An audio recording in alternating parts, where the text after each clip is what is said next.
Since 2019, BAND-MAID has released a purely instrumental composition every year, beginning with Onset in 2019 alongside Conqueror. Onset is a beautiful song and a fascinating composition, but compared to future compositions, it's relatively simple. I mean, I was able to cover all the parts by myself, so it's really not that complicated.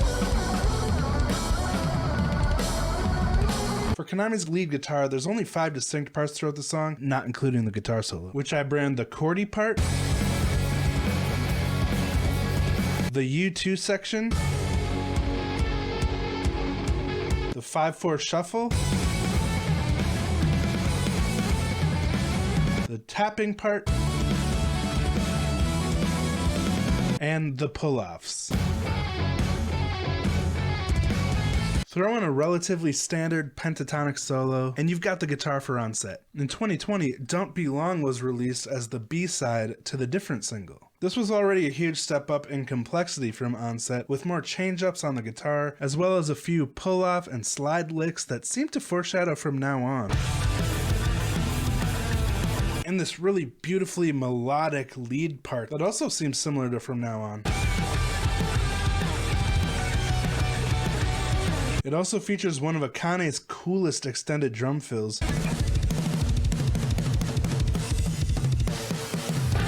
Basically a short drum solo. Add a noticeable increase in tempo as the cherry on top, and you have Don't Be Long. The next year, in 2021, Without Holding Back was released as a bonus track on the Unseen World Blu-ray. When I first heard this, I referred to it as Onset 2. It also starts with a chordy part and has a prominent tapping part. It also has some foreshadowing for From Now On with those slidey string jump phrases. But on the second time around, that part is replaced with a cool bass feature.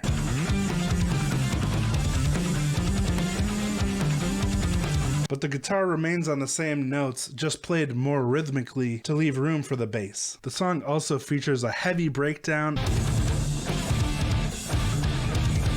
and a very unique sounding guitar solo,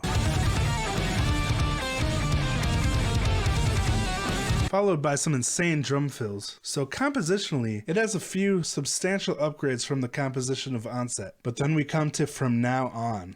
Now I sat down and tried to learn the guitar on this one. With the constant riff change-ups, KANAMI's guitar feels more like a stream of consciousness. We begin with an epic riser intro as the camera pans around the regal stance of the maids. Then out of nowhere, we get this insanely jarring blast of double kick, bass, and open drop D flat guitar. KANAMI responds to that with some power chords, pitch shifted up an octave to give it a weird electronic effect,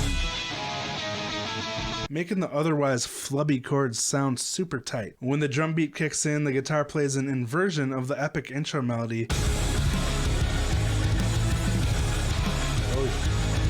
building anticipation for what's to come. Then KANAMI takes center stage with a hammer-on pull-off riff, which is really interesting because she rides the D string, alternating between 4 completely different groupings, meaning her hand is doing completely different movements for each tiny lick in this phrase. Now, if you'd like to see a more technical breakdown of this, let me know in the comments and I'll make one in the future. Next is probably the easiest part of the song, with a chromatic pull-off walk down the D string. Starting from the top fret of the guitar, but then she does these crazy note slides, jumping across a string from the G to the E string, then sliding down before going back and sliding up again. This is what was foreshadowed in Without Holding Back, but adding that slide down after the string jump really increases the difficulty. After this, KANAMI has a fancy hammer-on lick, and then a triplet alternating lick up the D minor pentatonic. Again, these 2 licks are completely counterintuitive to each other, being totally different hand movements again. Throughout the song, KANAMI is never locked into a repetitive groove, but is constantly playing completely opposing styles. And to me, this really shows how far she's come as a guitarist and composer, and how hard she's pushing the bar to improve her compositional skills. But then she moves into this beautiful melodic guitar part,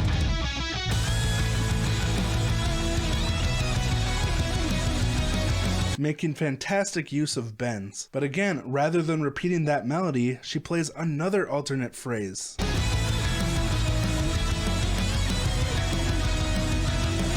Finally, ending in an insane shredding lick to carry us to the next part.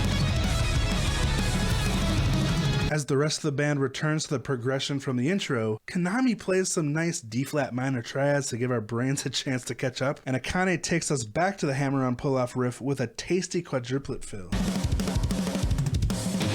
So at this point, I had spent nearly an hour learning 90 seconds of the song, and I was like, oh good, now I can repeat what I already learned. Nope. After the hammer-on pull-off riff, Kanami starts doing these insane slide riffs with even larger intervals than before, then completely inverts what she was doing, starting the slides high instead, but then she switches to fast alternate trill picking. Another completely different technique, and I like the way Champ described this part. Just the way that she constructs that little part here, man. So we're doing the hammer-on pull-offs, right? And then those slides into the it's like, you know, 4 different types of soloing in that small little section. I love it. Segmentation. Now yes, this song does have a tapping part like Onset and Without Holding Back, but this tapping approach is so much more complex with constantly changing notes, so it can't be played with repetitive movements, and it also has sliding notes with the tapping finger. Again, she introduces another completely new part with these alternating triads and tapping parts.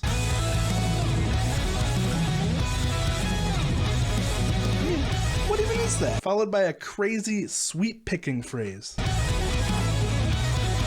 Then she does, and then that, this, then this. There's some 2-string bends in there, another unused technique up to now. And then finally, after 2.5 minutes of one ridiculous phrase after another, Kanami gets a break while Misa plays this gentle bass solo over some more U2 guitars, which are on a backing track live. Even Kanami needs to catch her breath after all that music. She comes back in with more alternate trill picking,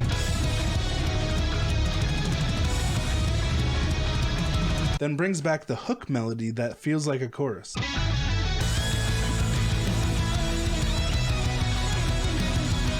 Just when you think it'll repeat now, Kanami introduces a new lick of triplet hammer-ons. Then she brings back the inverted intro melody from before, but plays it with trill picking in a much higher octave.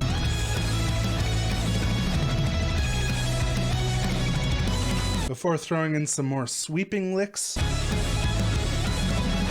and finishing with a slow trill-picked note bend,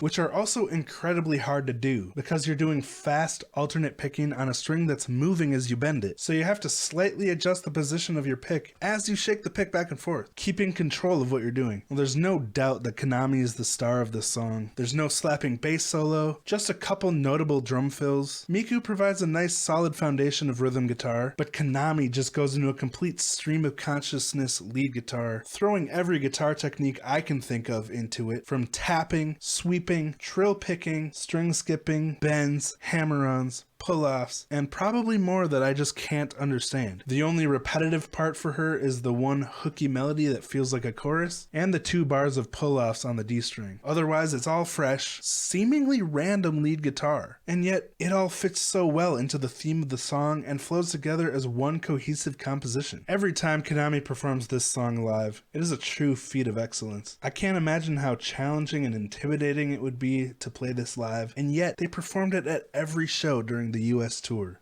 But I'm curious what you think. Let me know your favorite BAND-MAID instrumental below and why. Also let me know if you'd like me to dive deeper into those as well. Thank you so much for watching, and check out my other BAND-MAID videos here.